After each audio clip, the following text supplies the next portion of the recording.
नमस्कार दोस्तों, स्वागत है आपका आपके अपने YouTube channel learn Hindi and biology with वंश में। आज की इस वीडियो में हम देखेंगे कक्षा 12 सामान्य हिंदी खंड काव्य रश्मिरथी का सप्तम सर्ग, जिसका नाम है कर्ण की बलिदान कथा। देखिए, इससे पहले 6 सर्ग की वीडियो YouTube पर आ चुकी है। अगर आपने वो वीडियो नहीं देखी है तो देख लीजिए, क्योंकि अगर आप डायरेक्ट ये वीडियो देखेंगे तो आपको सब समझ में नहीं आएगा। आप शुरू के जो 6 सर्ग हैं उनकी वीडियो देख सकते हैं। तो आइए शुरू करते हैं। देखिए, कुछ अति लघु प्रश्न हैं, लेकिन वो बाद में देखेंगे।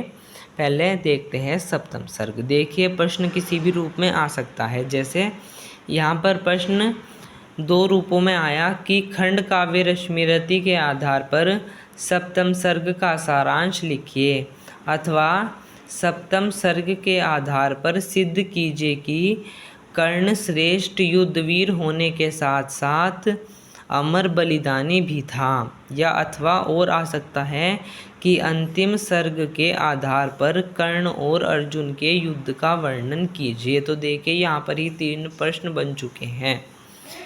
तो देखिए, सबसे पहले लिखने का तरीका है, हेडिंग डालेंगे परिचय और लिखेंगे कि रश्मिरथी खंड काव्य का अंतिम सर्वश्रेष्ठ और महत्वपूर्ण सर्ग कर्ण की बलिदान कथा है।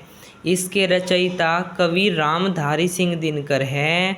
प्रस्तुत सर्ग में कवि दिनकर ने कर्ण और अर्जुन का युद्ध एवं कर्ण की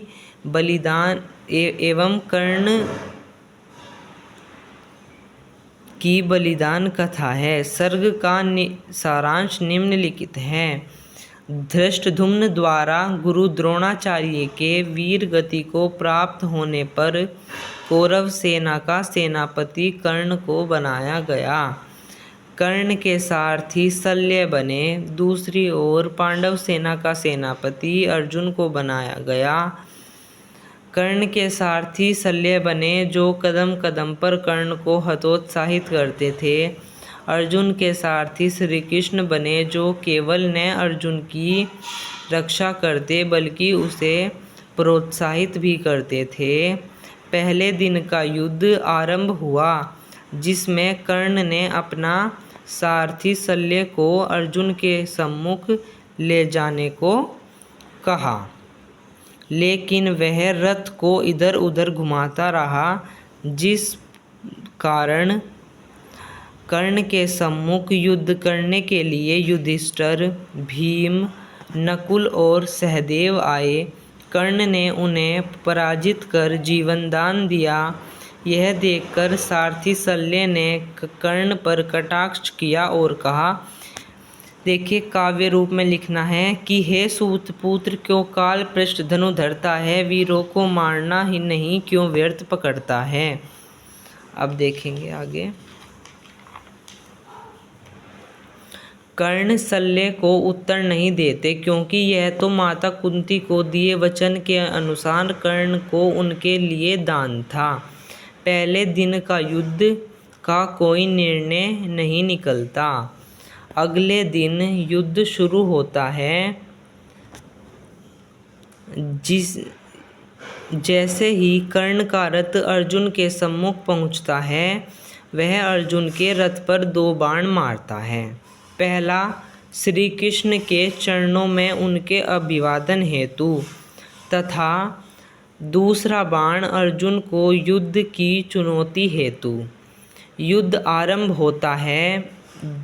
दोनों ही वीर योद्धा युद्ध कुशल थे, अतः एक दूसरे पर प्रहार करने लगे।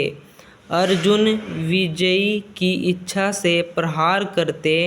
उनके अंदर भय था, लेकिन श्री कृष्ण का संरक्षण भी कर्ण की युद्धवीरता में अर्जुन के लिए निष्फल होने लगा। कर्ण स्वतंत्र लड़ रहे थे, अतः उनके प्रहारों से जब अर्जुन मूर्छित हो गए तो श्री कृष्ण ने उसे युद्ध से अलग ले जाकर सचेत किया, युद्ध के लिए प्रेरित किया। लेकिन वे मन ही मन सोचते हैं कि अगर कर्ण को नहीं रोका गया तो अर्जुन की पराजित संभव है। इसीलिए युद्ध में आते ही श्री कृष्ण अपनी माया से रक्त का दलदल बना देते हैं, जिसमें कर्ण के रथ का पहिया फंस जाता है। वह पहिया निकालने के लिए जैसे ही शस्त्रहीन होकर झुकते हैं तो श्री कृष्ण अर्जुन को प्रहार करने के लिए प्रेरित करते हैं और कहते हैं, खड़ा है देखता क्या मौन भोले, सरासन तान बस अवसर यही है, घड़ी फिर और मिलने को नहीं है, विसिक को गले के पार कर दे, अभी ही शत्रु का संहार कर दे। श्री कृष्ण से प्रेरित होकर अर्जुन कर्ण पर बाणों की बौछार करते हैं।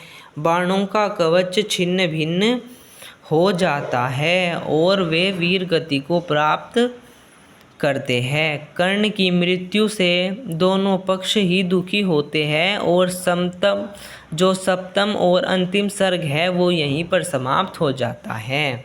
देखिए अब इस पर कुछ प्रश्न हैं कि गुरु द्रोणाचार्य के वीर गति को प्राप्त होने पर कौरव सेना का सेनापति बना कर्ण। कर्ण के सारथी कौन बने? शल्य। पांडव सेना का सेनापति कौन थे? अर्जुन। अर्जुन के सारथी कौन थे? श्री कृष्ण। पहले दिन के युद्ध का क्या परिणाम निकला कि कर्ण ने युधिष्ठिर, भीम, नकुल और सहदेव पांडवों को जीवन दान दिया। अगला प्रश्न है कि कर्ण को युद्ध से विचलित करने के लिए श्री कृष्ण ने क्या किया? तो रक्त का दलदल बना दिया। तो दोस्तों आपका रश्मिरथी खंड काव्य यहीं पर समाप्त होता है। अगर आपको वीडियो अच्छी लगी हो तो वीडियो को लाइक, शेयर और चैनल को सब्सक्राइब जरूर कीजिएगा। धन्यवाद।